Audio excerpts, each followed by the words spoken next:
Hello dear listeners. Welcome to your channel. This is the summary of the Sabbath School Lesson 5 for the second quarter of the year 2025. Please don't forget to subscribe and hit the thumbs up icon to support our mission of teaching the Bible around the world. The title of this lesson, The Nations. Part 2. The memory text is found in the book of Psalm chapter 46 verse 10. Be still and know that I am God. I will be exalted among the nations. I will be exalted in the earth. Please watch this video until the end to hear the song for this week's memory verse. Dear listeners, this week's lesson continues the exploration of the consequences of the fall, particularly humanity's desire for human government in place of God's rule.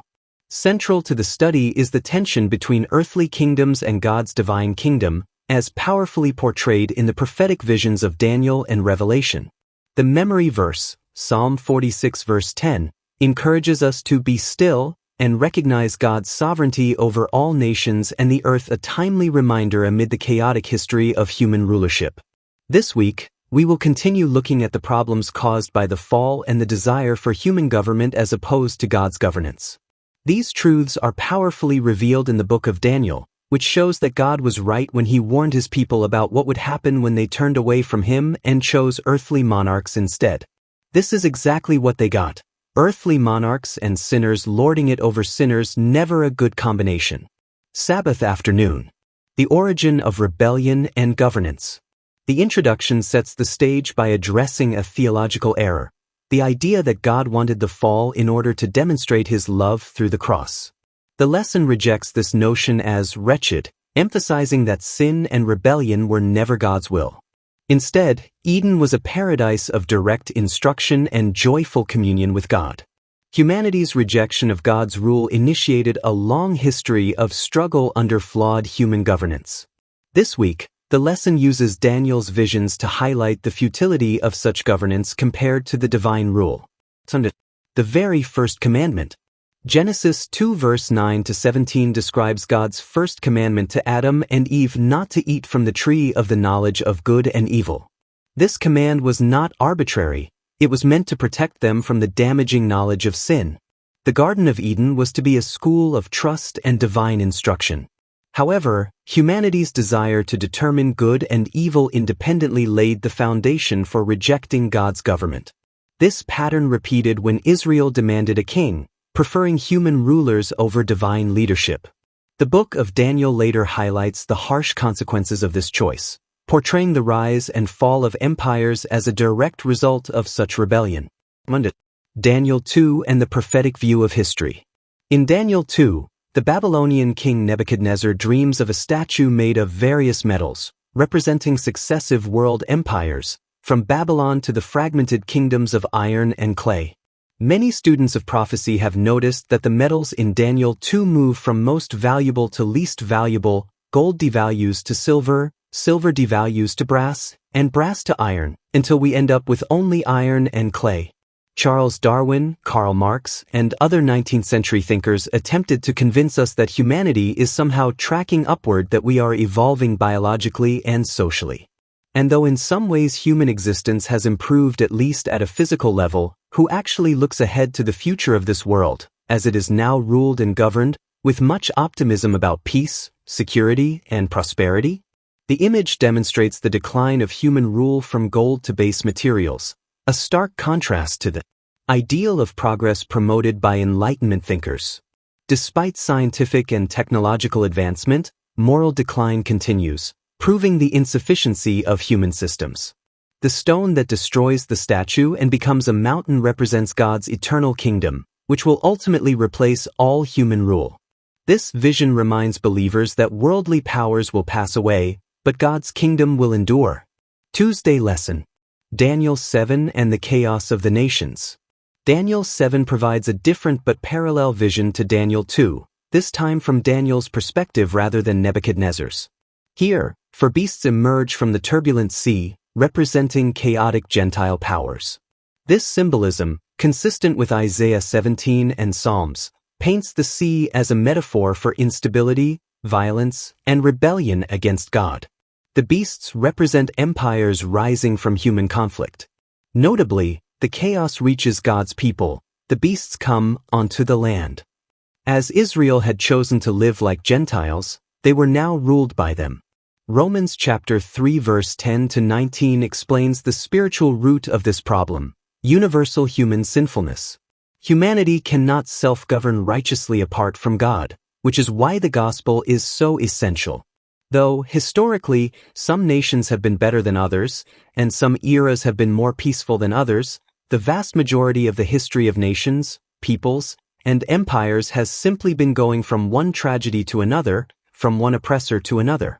And often this is all done under rulers claiming only the best of intentions for their own people. What a contrast to the rule that God had wanted for his people, if only they would have chosen it. Wednesday lesson. Between land and sea. Land and sea imagery continues in Revelation. Sea represents the chaos of Gentile nations, while land symbolizes order and stability, often associated with God's people and his government. In Revelation 12 verse 15 to 16, the dragon Satan spews water or persecution to drown the woman that represents the church, but the earth, symbolically a place of safety, helps her. This is interpreted as the rise of the New World, particularly the United States, as a refuge for the persecuted. Revelation 13 presents a two-beast system, with the second beast rising from the earth appearing lamb-like at first, a symbol of religious freedom, but eventually speaking like a dragon, a persecutor. This transformation illustrates how even nations founded on religious liberty can eventually become tools of oppression when they reject God's governance.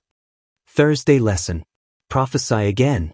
Revelation 10 describes a mighty angel holding an open book, likely the book of Daniel, which had been sealed until the end time. This angel has one foot on the sea and another on the earth. This might be in reference to the idea that the message covers the globe, both the old world and the new. It might also be a reference to the idea that this message is for all nations, those who live on the land and those who live in the Gentile sea. This scene is closely linked to the rise of the Advent movement in the 19th century. The angel standing on both land and sea reinforces the idea that God's final message is global. The bittersweet experience of eating the book represents the great disappointment of 1844, followed by the mandate to prophesy again to all nations. This echoes Matthew 24 verse 14. The gospel must be preached to the entire world before the end. The lesson emphasizes that the stone from Daniel 2 will one day strike and destroy the kingdoms of this world, ushering in God's eternal reign, devoid of sin and death. Further thought. Ellen G. White's writings expand on the lesson themes, especially the ultimate triumph of God's kingdom and the purging of sin. Though all human accomplishments will vanish, Christ's wounds, marks of his sacrifice, will remain as eternal reminders of redemption. The discussion questions encourage believers to consider the fleeting nature of worldly success, the continuity of Babel's spirit in modern systems, like the sea beast, and the delicate balance between obedience to God and submission to civil authorities. Dear listeners, in conclusion, this week's lesson paints a vivid picture of human history as a tragic deviation from God's original design. From Eden's lost innocence to the rise of oppressive empires, the common thread is humanity's repeated choice to trust itself over God. Yet, the lesson does not end in despair. Prophetic visions remind us that God is still in control, steering history toward a climactic restoration. His eternal kingdom is sure. In the meantime, believers are called to trust, proclaim, and live out the gospel, even amid nations that are passing away.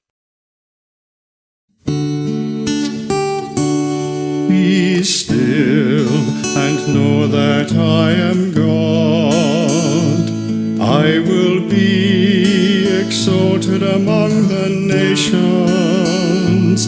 I will be exalted in the earth. Psalm 46 verse 10.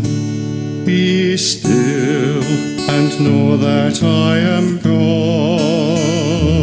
I will be exalted among the nations. I will be exalted in the earth. Psalm 46 verse 10.